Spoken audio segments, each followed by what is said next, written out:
English learners. Welcome back to the Quick English Fix, your go-to podcast for learning English and improving your life. I'm Emily. And I'm John. Today, we're tackling a question that might make you rethink how you spend each moment. Are we really making the most of our time? It's so easy to just go through the motions every day. Work, eat, scroll through social media, without really stopping to ask if we're using our time wisely. Well, if I'm being honest, I think I spend a fair bit of time working and a lot of it scrolling on my phone or watching random shows. I guess not everything is super important, but it's just my routine. Right, but let me be more specific. If you had to guess, what % of your day is spent on what truly matters? And what % is spent on unnecessary things? Oh wow, I've never really thought of it that way. I guess maybe 30% on meaningful stuff, and the rest? I can't believe it. But that might be 70% on things that don't really matter at all. And that's the tricky part, right?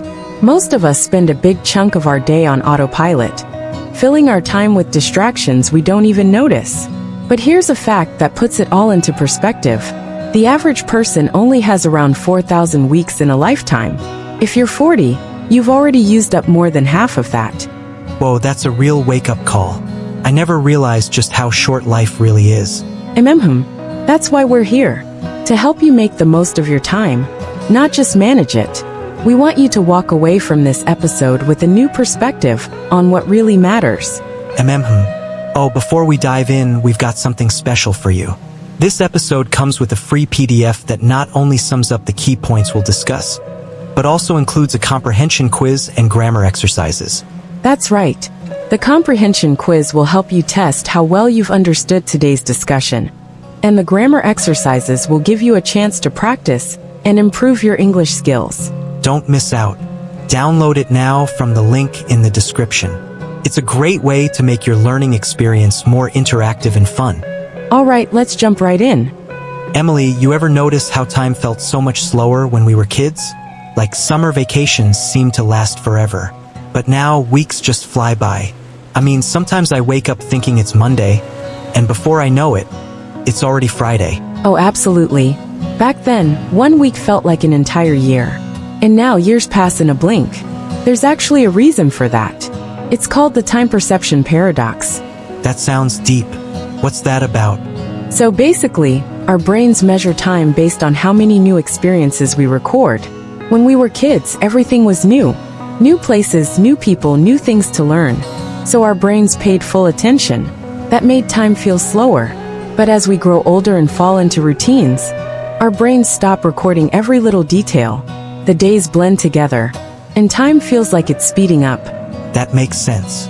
It's like when you drive to a new place. It feels longer because you're noticing everything. But once it becomes part of your routine, the drive feels much shorter. Exactly. That's why to stretch your sense of time, you've got to break out of your routines. Try taking a different route to work, pick up a new hobby, or do something spontaneous. It forces your brain to pay attention again. Oh, I tried that last month. I signed up for a salsa class. I was terrible, but those 2 hours felt so fresh and exciting. It made that whole day feel longer. And you know what really shortens our time? The illusion of someday. We tell ourselves, I'll do it someday, but that day rarely comes. Someday is such a dangerous word. It's like this comfy couch of procrastination. It makes you feel safe, but it's also holding you back. Totally. We keep waiting for the perfect time, when we have more money, more energy, more motivation. But newsflash, the perfect time doesn't exist. Yep. It's like waiting for all the traffic lights on your route to turn green before you leave the house. If you wait for perfect conditions, you'll never start. Love that analogy.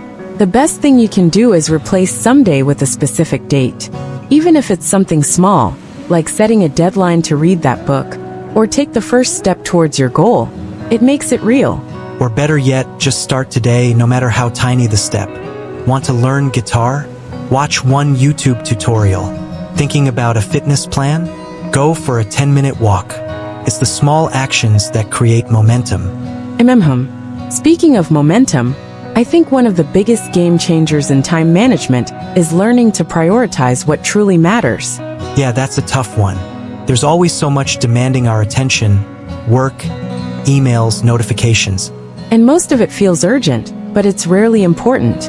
I came across something called the deathbed test, and it really changed how I think about my time. Deathbed test sounds intense. It's actually pretty simple. Imagine you're 90 years old, looking back at your life. Will those extra hours you spent on emails and work matter? Or will you cherish the time you spent with family, friends, and doing what you love? Whoa, that hits hard. It really makes you think about what matters. It does.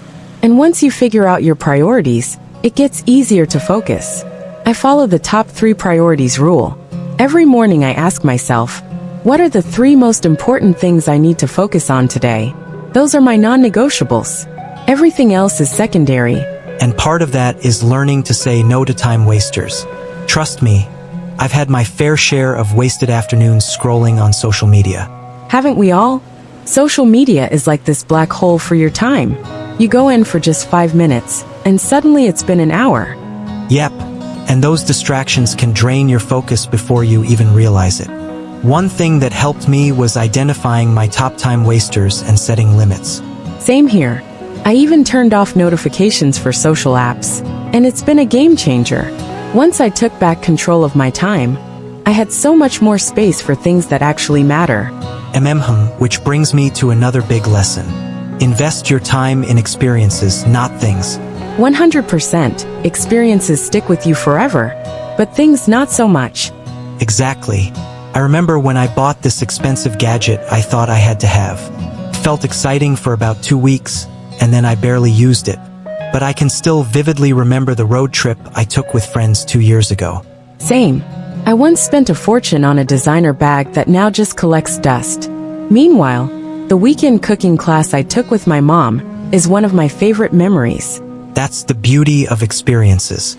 They create stories, not just possessions. You know, Emily, one of the biggest lessons I've learned about time is how we treat it compared to money. We obsess over saving money, but we often give away our time without a second thought. Exactly. We wouldn't throw cash into a trash can, but we're fine wasting hours on things that don't matter. The crazy thing is, time is more valuable than money, because you can never earn more of it. Yep. I came across this concept called time wealth, which means having control over your schedule. It's not just about financial success. It's about having the freedom to spend your time the way you want. That's huge. I had a friend who landed this high-paying job, but it came with 80-hour work weeks. Sure, she made a lot of money, but she couldn't enjoy it. She had no time for her family, hobbies, or even herself. That's the trade-off, right? Sometimes earning more money means sacrificing valuable time. And before you know it, you're too exhausted to even enjoy what you've earned. So true. The goal shouldn't just be financial success. It should be creating time freedom. Yes, time is like a blank canvas. The more of it you control, the more you can paint the life you want. Another game changer for me was mastering single tasking. I used to be proud of my multitasking skills, until I realized it was just making me more stressed and less productive.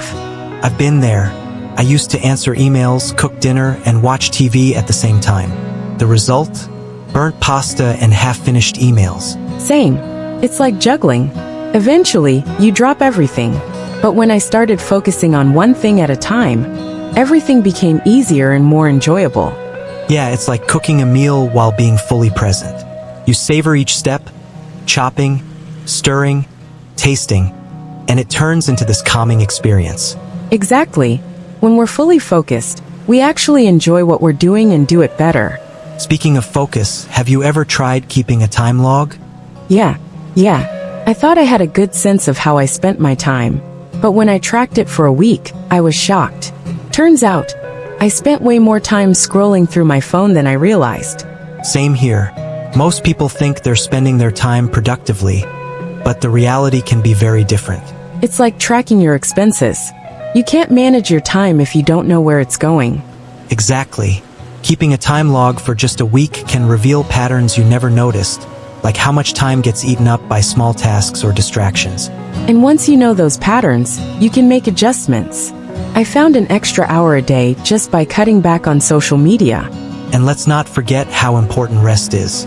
It's easy to think of rest as lazy or unproductive, but it's actually the opposite. Totally. Rest is a productivity booster, not a waste of time. It's like recharging your phone. Without rest, you'll eventually crash. I started scheduling downtime on my calendar, just like I would for a meeting.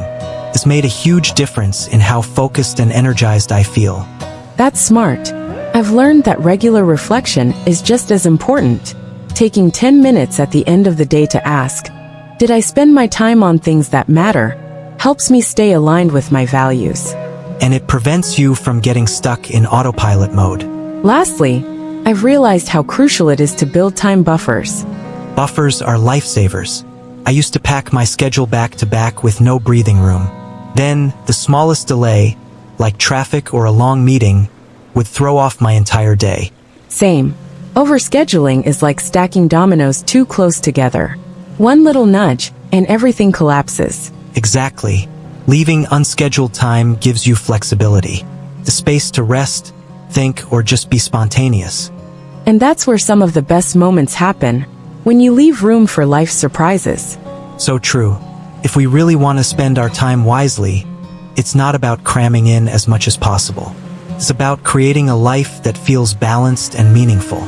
So at the end of the day, it's not about how much time we have. It's about how we use it. If we focus on what truly matters, build time buffers, and make space for meaningful experiences, we can create a life we love. Absolutely. And speaking of making life easier, it's time for our favorite part of the show, Charlotte's vocabulary section. Charlotte's here to break down some of the words and phrases we use today to help you understand and use them in your own conversations. Hey there, I'm Charlotte, and I've got 10 great words and phrases for you today. Let's jump right in. Time perception, meaning the way we sense and interpret how quickly or slowly time seems to pass. Example, your time perception changes when you're busy. It feels like the day flies by. Time wealth, meaning having control over your schedule and time. Example, John values time wealth more than money. He wants to spend time with his family. Trade-off, meaning giving up one thing to get something else. Example, the trade-off for living in a big city is dealing with heavy traffic. Time freedom, meaning the ability to choose how you spend your time. Example, having time freedom lets Sarah travel whenever she wants. Multitasking, meaning doing several tasks at once, usually with less focus. Example, multitasking while cooking can lead to burned food. Time log, meaning a record of how you spend your time. Example, keeping a time log helped David reduce time-wasting activities. Productivity booster, meaning something that improves efficiency or focus. Example, a 10-minute walk can be a great productivity booster. Downtime, meaning time to rest or do something relaxing. Example, I always schedule some downtime on Sundays to recharge. Time buffers, meaning extra time left in your schedule for flexibility. Example, time buffers helped Lisa handle unexpected delays. Reflection, meaning thinking back on your actions and choices to learn from them. Example, daily reflection helped Tom stay on track with his goals. Try using these words in your daily life and watch how your vocabulary grows. See you next time. Thanks, Charlotte. That was awesome as always. Seriously, I'm already thinking about how I can add time buffers to my schedule. Me too. So before we wrap up, remember life is short, but that's what makes it precious. Spend your time on what truly matters, and don't forget to make room for rest, reflection, and a little fun along the way. And if you want to revisit today's tips and exercises, download the free PDF linked in the description. It's full of practical advice and even a quiz to help you reflect on how you're spending your time. Thanks for tuning in, everyone. Until next time, stay curious, stay intentional, and keep making every minute count. Bye for now.